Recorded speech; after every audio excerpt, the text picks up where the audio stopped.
Hoy dos temas muy importantes. Uno es el tema de la Parashá y otro es el tema de Tisha B'Av. Quiero anunciarles de paso, en caso que yo no los conté a nadie, pero no lo conté a todos, pero el martes después de Tisha B'Av, que sería en 8 días, 9 días, voy a tener una operación de hernia. No es nada serio, pero es posible que el próximo domingo tengamos que entender otra vez esta conexión por Skype. Pero en caso que tengamos, esperemos que esta computadora ahora la encontremos y podamos hacerlo sin estas dificultades. Agradezco a todos el trabajo y el esfuerzo que han hecho para poner esta conexión. Empecemos con la clase. Las dos parashiot de estas que velimos de Shabbat, Matot y Masé, concluyen el libro de Bamidbar, el libro de Números, que cuenta la historia de nuestro pasaje por 40 años en el desierto, con todos los detalles y la característica fundamental, y quizá la característica más importante de nuestra historia, es la obediencia y desobediencia a Hashem. Que el pueblo de Israel siempre ha tenido de alguna forma este tipo de conexión con Hashem muy fuerte, y por otra parte un sentido humano de tratar de no obedecer a Hashem completamente. Y cada vez que nosotros desobedecemos a Hashem como un pueblo, Dios de una forma nos lleva a un tipo de no quiero llamarlo castigo, sino un tipo de disciplina que nos recuerda que no estamos en el camino correcto. Esto es toda la historia del pueblo de Israel. Por eso que la palabra teshuvah, la palabra de volver, es parte de la Torah. No es una cosa inesperada. El ser humano tiene un aspecto que lo baja normalmente y constantemente.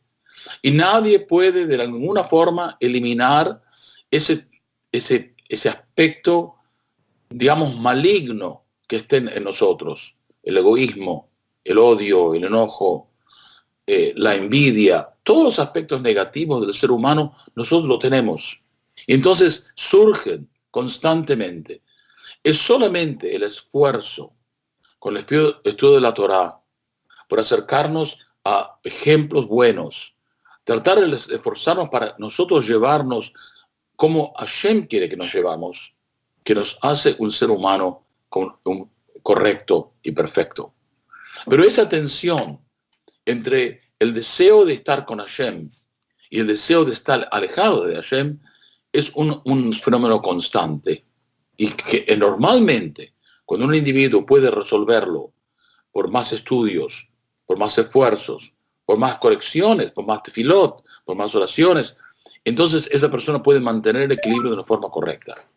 Pero cuando hay un pueblo como una sociedad, donde hay muchas personas que no hacen ese esfuerzo, Hashem tiene que tomarnos a nosotros no como individuos, porque no somos individuos, estamos todos conectados. Y que haya personas que sean buenas y perfectas y muy buenas y muy justas, si el pueblo en general no se comporta bien, va a haber este peligro. Hoy vamos a hablar de la historia del desierto. Es una historia que realmente nos sirve a nosotros a recordarnos por qué nosotros estamos en el exilio, que es el tema segundo de este shiur que voy a dar con Tisha B'Av. Pero empecemos del principio. La Parashá Matot y Masé tiene 2 o 3 leyes importantes y quiero recordarlas. La primera ley es la ley de la palabra, el valor de la palabra. La Torah dice que de forma muy correcta que una persona que dice algo tiene que cumplirlo.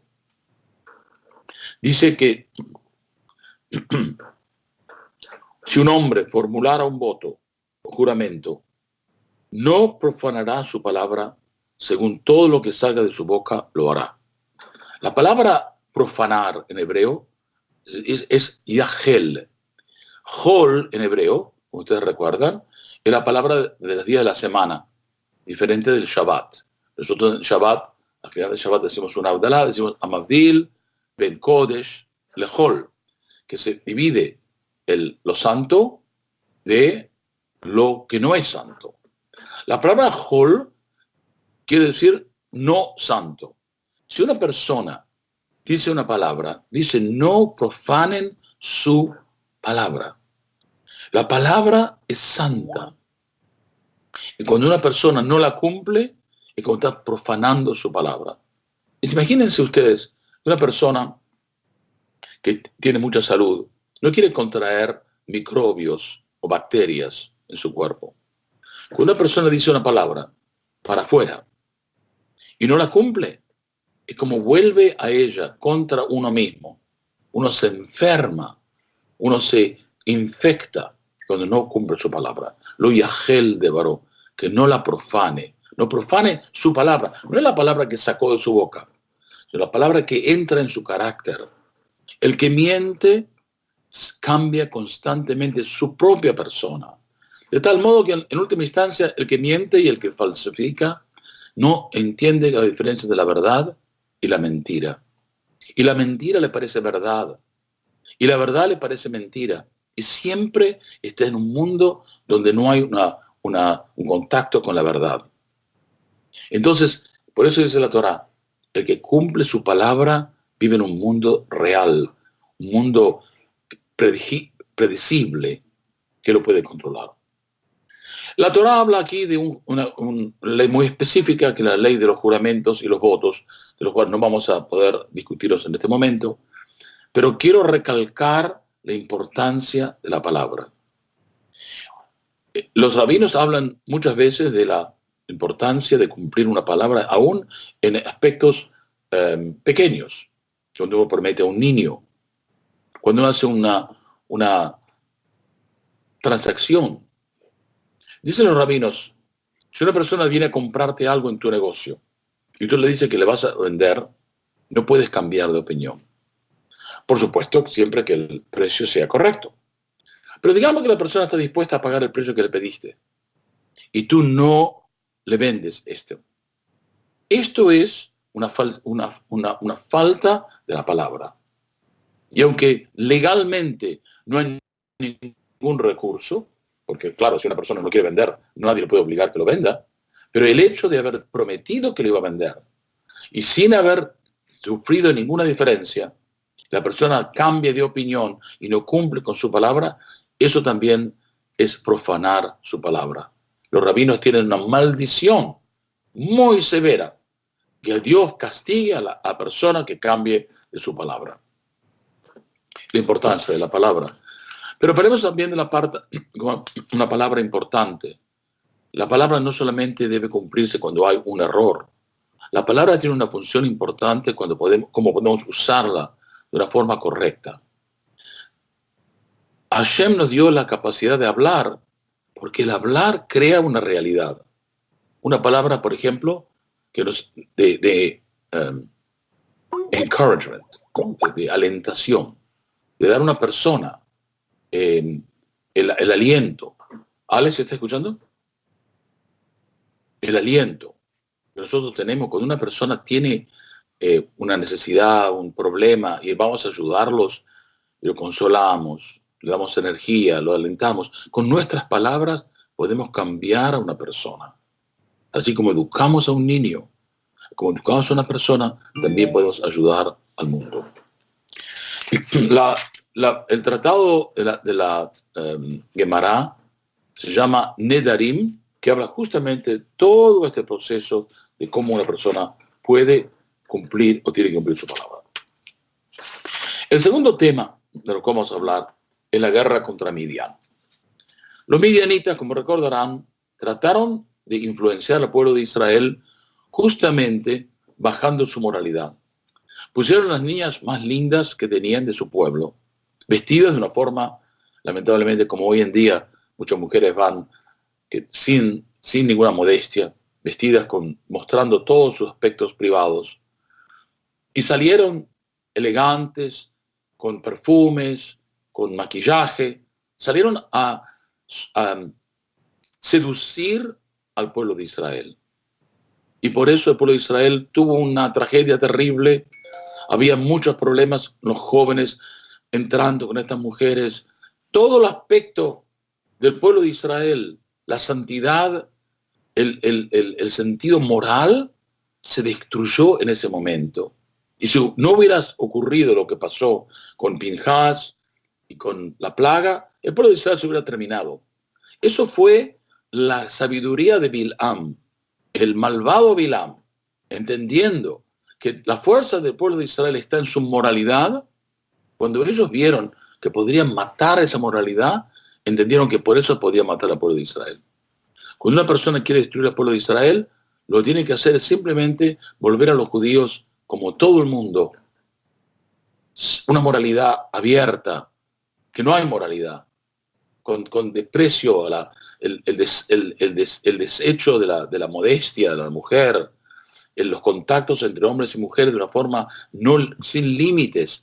Estos aspectos que mantienen la Kedushá, la santidad del pueblo de Israel, es lo que mantiene al pueblo de Israel. Cuando pasamos de esto, salimos de esto, el pueblo de Israel se va poco a poco a destruir. Por eso es tan importante, especialmente, que las mujeres se vistan de una forma correcta. No solamente porque ellos, para mantener su propia moralidad, sino la moralidad del pueblo de Israel. Y entonces las mujeres casadas tienen que cubrirse su cabello, tienen que vestirse de una forma que no sea demasiado excitante para un hombre. Tienen que mantener un tipo de castidad y de pureza con las personas que no son no casadas con ellos, que mantengan la pureza moral del pueblo de Israel. Y entonces aquí los midianitas, que habían hecho esta terrible amenaza al pueblo de Israel, Dios dice, tienen que vengarse de ellos. Y salen a matar, a atacar y a vengarse de los midianitas. Lamentablemente, cuando vuelven los pueblos de Israel, recuerdan, ellos traen a las mujeres, algunas mujeres cautivas. Entonces, Moshe se enojó, se encolarizó Moshe con los comandantes del ejército y dijeron, y le dijo, ¿dejaron viva a toda fémina? Ellas fueron las que hicieron que los hijos de Israel perpetraran traición, que el pueblo de Israel perpetraran traición contra Hashem en el asunto de Peor, y se desatara una plaga en la congregación de Israel. Entonces él requiere que las mujeres que habían tenido, las seductoras, fueran también. Cuando vuelven del ejército, los hombres que los soldados que habían matado a los enemigos, tenían que estar purificados. La purificación viene de una forma entrando en la mikvah, un proceso de purificación que duraba 7 días, y entonces aquellos que habían matado a una persona tenían que estar purificados. Y acá vemos 2 leyes importantes. Una es la ley de la purificación, entrando a la mikvah, una persona o un objeto, un utensilio que está impuro, debe pasar por el proceso de la purificación. Eso se llama tevilá. Pero hay otra ley, que es la ley de Agalat Kelim, la ley de la purificación de los utensilios. Esa ley es dada por el sacerdote Elazar, y la ley se llama de Gi o Ag-Alá. Los soldados habían traído con ellos también objetos, utensilios, ollas de cocinar. Entonces, Elazar les dice que además de purificar el utensilio, poniendo en la mikvah, también tenían que pasar por un proceso de purificación objetiva o una purificación física, que es extraer del utensilio cualquier elemento no kasher que hubiera entrado en el utensilio cuando fue usado por los no judíos. Y ese proceso es diferente de la tevilá, nosotros lo llamamos hoy kashering, y ese proceso de kasherización se hace del mismo modo en el cual el elemento no kasher entró en ese utensilio. De esa misma forma puede entonces salir, y eso se llama la extracción del elemento no kasher. Eso es lo que es la cacherización. Nuevamente, cuando un elemento no kasher entra en las paredes de una olla, cuando uno va a cocinar algo en esa olla, el elemento no kasher va a salir de la pared y mezclarse con su comida y hace que la comida no sea kasher. Para que una persona pueda usar una olla que fue usada anteriormente por una persona no judía o no kasher, el proceso tiene que empezar kasherizando el utensilio. La cacherización se hace de 3 modos. Como dice la Torá, todo lo que entre el fuego harán pasar por fuego y se purificará. Y todo lo que no ingrese al fuego harán pasar por agua. Hay 3 formas de cacherización. Una se llama libún, ¿ves? Cuando un utensilio está usado sobre el fuego, la única forma de limpiarlo, de sacarlo, es pasar por el mismo proceso, que pase por el fuego, para que los objetos el elemento no kasher salga. Del mismo modo que entró, así sale. El segundo modo es meterlo en agua caliente. Si una persona usa las ollas con agua, con sopas, con líquidos calientes, entonces no está usado en el fuego, el utensilio debe estar también limpiado con agua hirviente. Se sumerge el utensilio sobre el agua hirviente y lo deja por unos segundos y después al sacarlo, todo lo que estaba dentro ha salido. Y la tercera forma se llama simplemente pasar por el agua, es decir, que es limpiarlo bien. Un utensilio, por ejemplo, de vidrio, no es necesario pasarlo por el fuego, o en agua hirviente es suficiente, si no fue usado con agua caliente, solamente limpiarlo bien y pasarlo con el agua. Ese proceso se llama Ag-Alá y se hace en una casa, no debe ser en la mikvah. Pero además de ese proceso de Ag-Alá, debe haber un proceso de Tevilá. El objeto que no fue usado o creado por un fabricante judío debe ser pasado por la mikvah. Y estas son las 2 leyes que aprendemos en esta parashá. La Agalá, número 1, y la Tevilá, número 2. Cuando una persona compra una olla nueva y no sabe si el fabricante fue judío o lo hizo con una intención de santidad, tiene que llamarlo a la Tevilá, pero no hace falta kasherizarlo, porque no hay nada que entró ahí que no sea kasher. Por otra parte, si una persona tiene una olla que ya la llevó a la Tevilá y ahora hizo un error, digamos una persona de la familia entró y cocinó algo no kasher en esa misma olla, lo único que necesitan hacer es kasherizarlo, la Agalá. No hace falta la Tevilá, ya la hicieron una vez. ¿Comprenden? La otra ley importante es la ley que aprendemos en las 2 parashiot, es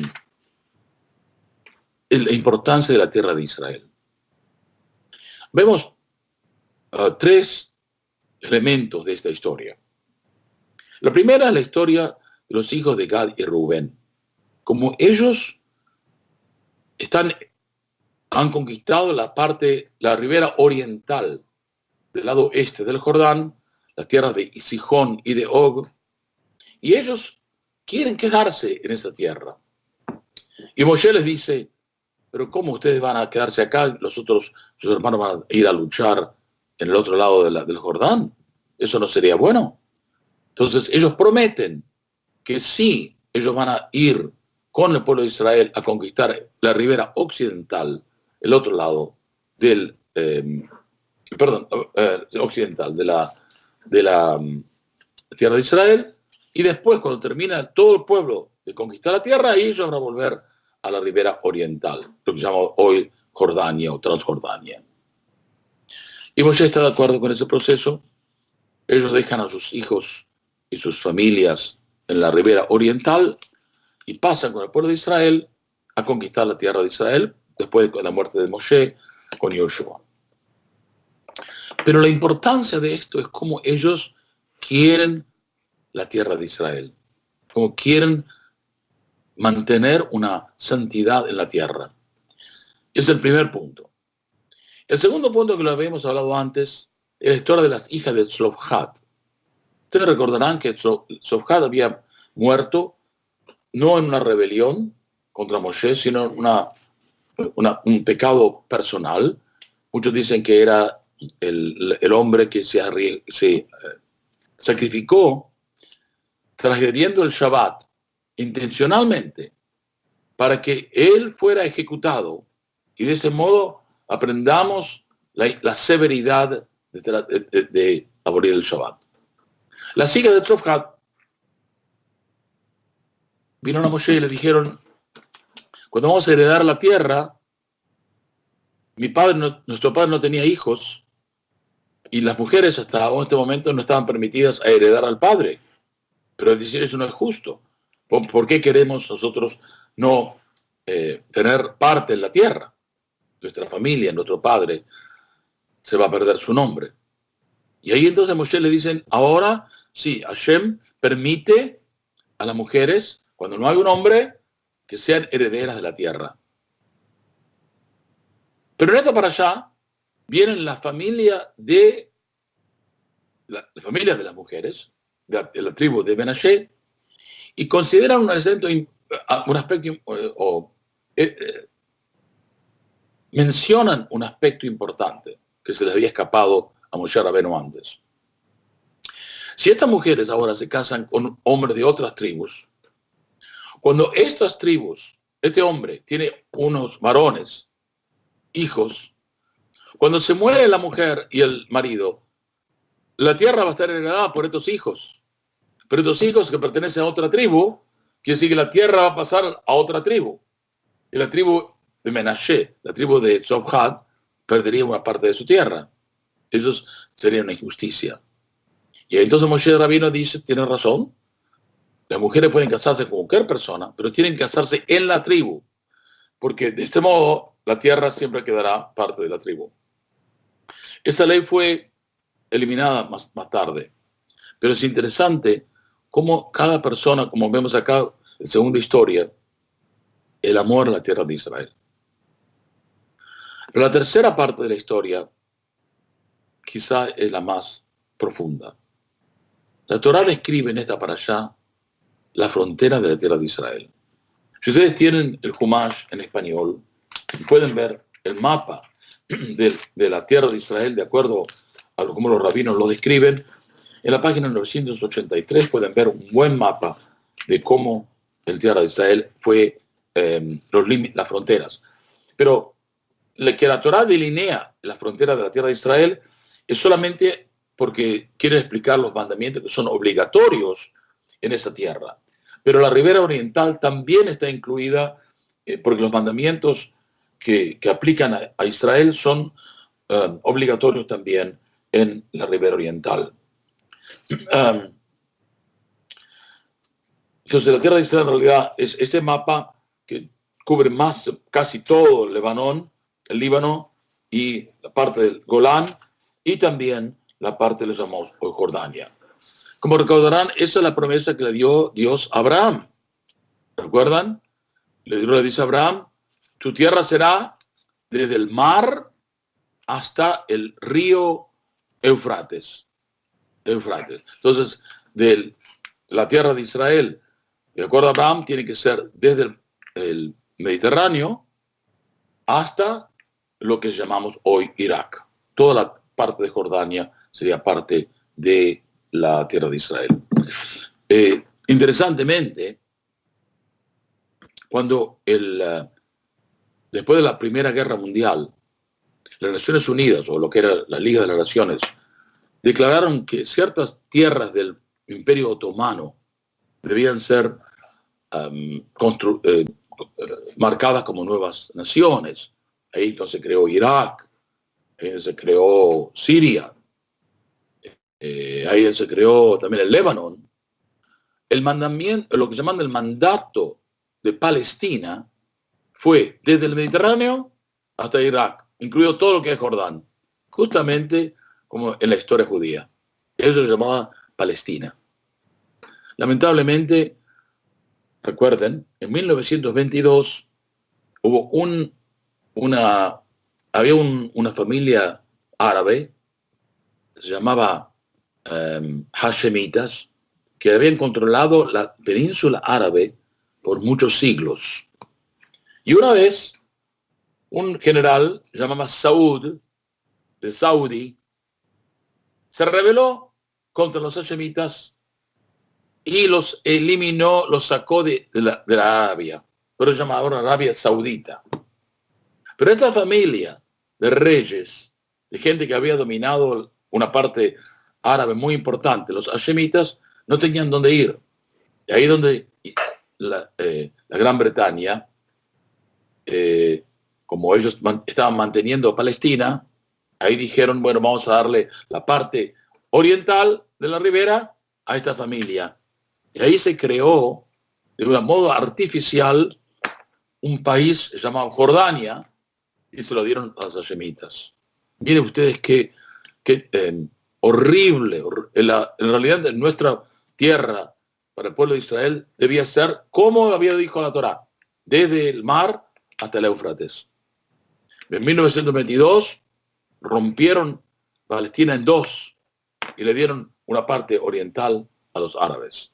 Claro que en 1947 otra vez dividieron la tierra, parte occidental, entre dos partes. Lo llamaba el West Bank, la ribera, el lado occidental de los árabes, y el pueblo de Israel en la parte más cercana al mar. Es lo que se llama la partición, 1947, que los judíos aceptaron y los árabes no aceptaron. Y aunque Jordania invadió la tierra de Israel en 1948, hubo un cese de fuego y lamentablemente el pueblo de la tierra de Israel se quedó solamente la parte pequeña, la franja sobre el mar. En 1967 pudimos recobrar la parte que habíamos perdido y hoy en día es la parte más severa de nuestro conflicto con los árabes. Pero un día podemos volver también no solamente a la parte, a toda la parte occidental, sino también a la ribera oriental, cuando venga el Mesías y quizá antes también. Pero de todos modos, lo que quiero explicar, la importancia, y quiero contarles cómo la Torá nos explica, la tierra de Israel debe ser conquistada por el pueblo de Israel y debe ser mantenida de una forma pura y no dejar a otros pueblos que estaban viviendo ahí, dejarlos. Algo un poquito difícil de comprender en nuestro mundo de sentimientos modernos. No podemos entender lo que es la guerra. Pero la Torá dice, hay que eliminar a toda la población cananea, porque esa población va a ser un mal ejemplo para ustedes. Y ahí los judíos lamentablemente no cumplieron su función, dejaron a muchas ciudades cananeas en vida, y poco a poco esas ciudades fueron la parte de la influencia mala sobre el pueblo de Israel, que en última instancia nos trajo la idolatría, la inmoralidad, y en última instancia Dios tuvo que castigarnos. Interesante cómo nosotros hoy, porque el Dios, la Torá nos anticipa. Si dejan a estos cananeos que los influencien, ustedes van a caer también. Una lección muy importante, como dice aquí, poseerán la tierra y residirán en ellas. Quiere decir que si la poseerán, residirán. Es una advertencia. Si expulsan a los habitantes de Israel cananeos, podrán residir en ella en seguridad. Pero si no erradican a las naciones cananeas y van a imitarlos en última instancia, y ustedes van a ser también como ellos y no podrán permanecer en ella. Por eso lo conquistarán y residirán. Si lo conquistan, residen. El padre en un bosque, y el padre le dijo, siempre quédate al lado mío, porque si te vas, vas a perder. Y el niño no lo escuchó el padre, y después de un ratito empezó a caminar por su propia cuenta, hasta que se perdió. Cuando se perdió empezó a llamar al padre, y el padre no no lo escuchaba, porque estaba muy lejos. Y el chico siguió caminando hasta que se hizo de noche, y estaba de noche, escuchando todos sus ruidos, y todos con mucho temor. Y al final, en un momento, cuando yo estaba muy llorando, viene una persona y le pega. Era el padre. Y le digo, ¿por qué te fuiste? Y ahí entonces él dijo, el chico estaba contento. Aunque en realidad el palo le dolió. Estaba contento que el padre volvió. Ahí es que el padre, el castigo del padre fue también su amor. El palo y el bastón se hicieron el mismo fenómeno. Y en realidad eso nosotros tenemos que pensar con respecto al 9 de Av también. Dios nos castiga porque nos quiere, porque no se olvida de nosotros, porque espera mucho de nosotros, porque sabe que podemos hacer más, que podemos vivir una vida mejor, que debemos ser mejores. En realidad es quizá el maestro más importante del mundo es cuando una persona tenemos que estar felices si tenemos un maestro o un padre que cree en nosotros. Cuando un maestro dice, usted pueden hacerlo, es la forma más linda. Entonces el día de Tisha B'Av es cierto, un día muy triste, pero quiero decirles que es que un día va a ser un día de felicidad. Muy interesante, recuerden, en Tisha B'Av nosotros no decimos Tajanún. Tajanún es la plegaria cuando pedir perdón a Hashem. ¿Cómo puede ser en todos los ayunos, todos los días de la semana que no sean Shabbat, nosotros pedimos perdón para Hashem? Este día justamente, el 9 de Av, el día de la destrucción del templo, ahí no se dice más plegarias de pecado. ¿Por qué no? Este día se llama Moed, un día de fiesta. ¿Cómo puede ser un día tan triste sea de fiesta? La idea es cierto que hoy en día es un día de tristeza, pero este día se va a volver un día de felicidad. El Mesías va a nacer en el 9 de Av, y el 9 de Av se va a convertir en un día de gran alegría. Entonces, vamos a empezar, cómo vamos a observar este día del 9 de Av? Recordando que Dios nos quiere mucho y espera mucho de nosotros. Y venimos de padres y madres que nos han enseñado cosas excelentes en el mundo, muy diferentes de todos los otros pueblos del mundo. Abraham, Isaac, Jacob, toda la historia del pueblo de Israel es una historia de ilustres, de gente sabia, de gente justa, de gente moral. De eso venimos. Entonces, cuando nosotros hacemos un engaño o hacemos un pecado, debemos recordar, el Padre nuestro dice, pero ustedes no son así, no los cree así, ustedes no tienen derecho a ser de esta forma. Entonces, es el Padre que nos quiere, que nos hace recordar. ¿Y cómo nos hace recordar? Lamentablemente, con tristeza y con dolor. Cuando hacemos algo feo, tenemos que sufrir. Porque al contrario, si nosotros estuviéramos muy felices y contentos cuando estamos bajando, vamos a caer más y más. Dios en su amor nos ha destruido el templo para recordar que nosotros tenemos que ser mejores. Y el templo va a ser reconstruido una vez más. Y de paso los rabinos dicen, el templo se destruyó 2 veces, no se va a destruir la tercera vez. La próxima vez que construyamos el templo, que sea en nuestros días, va a ser un día donde el templo no va a morir más. Y la humanidad va a estar contenta que el pueblo de Israel ha construido ese nuevo templo. Que será el templo, como dicen los profetas, la casa de oración, de plegarias para todas las naciones del mundo. Hablemos un poco de las leyes de Tisha B'Av. Tisha en hebreo quiere decir 9 de Av, el día de 9 de Av en el calendario. Este año, el 9 de Av cae en Shabbat. Entonces, en realidad, nosotros observamos el 9 de Av, el 10 de Av, el día domingo. Posponemos el ayuno hasta el domingo. Este Shabbat es un Shabbat regular. No hay ninguna limitación. Uno puede vestirse de moda correcta, puede comer carne, tomar vino. No hay ninguna limitación en este Shabbat. Durante los 9 días, es decir, empezando del viernes pasado, algunos dicen empezando de sábado a la noche, esta semana no comemos carne, no tomamos vino, uno no se puede bañar de modo normal, puede bañarse con agua un poquitito menos cómoda, o puede solamente tener un baño de partes del cuerpo, pero no una ducha o un baño completo. O se puede tomar una ducha de una forma con el agua un poquito menos cómoda, un poquitito más fría. No se puede nadar, excepto si uno necesita nadar para aprender o por razones de salud. Durante esta semana nosotros no vestimos ninguna ropa nueva y evitamos usar ropas que vienen directamente de la lavandería de la tintorería, excepto ropa interior. Ropa interior se puede cambiar sin ninguna limitación. Pero ropa exterior, si uno puede usar algo que ya lo usó antes, mejor, no use nada que no lo usó desde que lo limpió. Seguramente nada nuevo. El Shabbat es un Shabbat regular.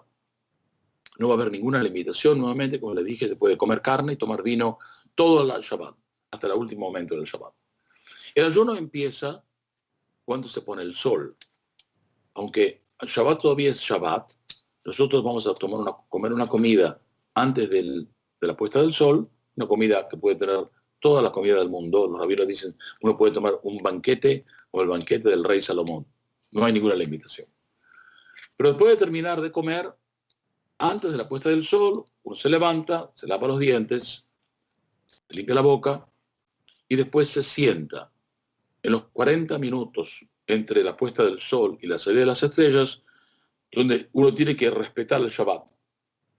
No puede comer, no puede tomar, pero tampoco debe, la ropa no debe cambiarse en zapatillas que tengas de goma.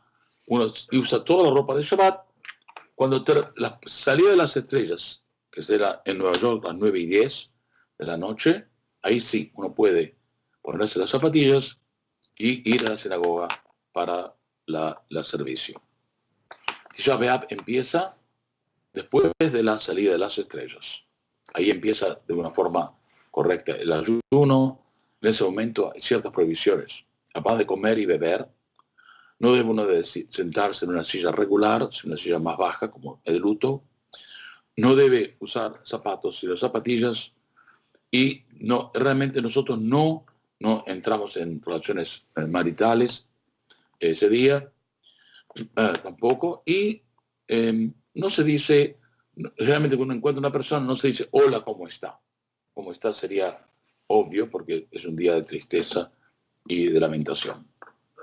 Las leyes de Tisha B'Av se mantienen todo el día hasta la salida de las estrellas del día siguiente, del domingo a la tarde, a la noche.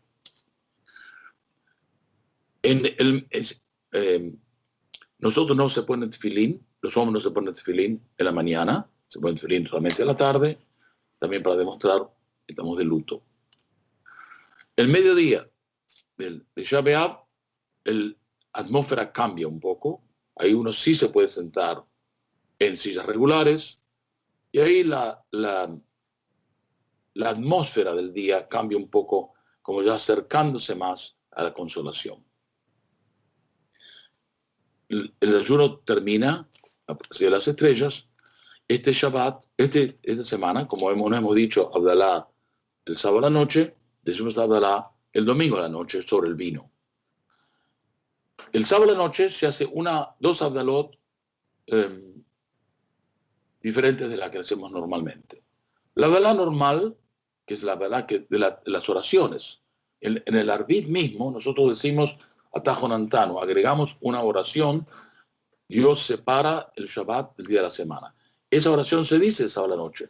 Esa es la Abdalá que nos permite ahora viajar, trabajar, todas las cosas están permitidas en Tisha B'Av. Todo está permitido como en día regular, excepto lo que mencioné antes: comer, beber, usar zapatos de cuero, etc. y lavarse.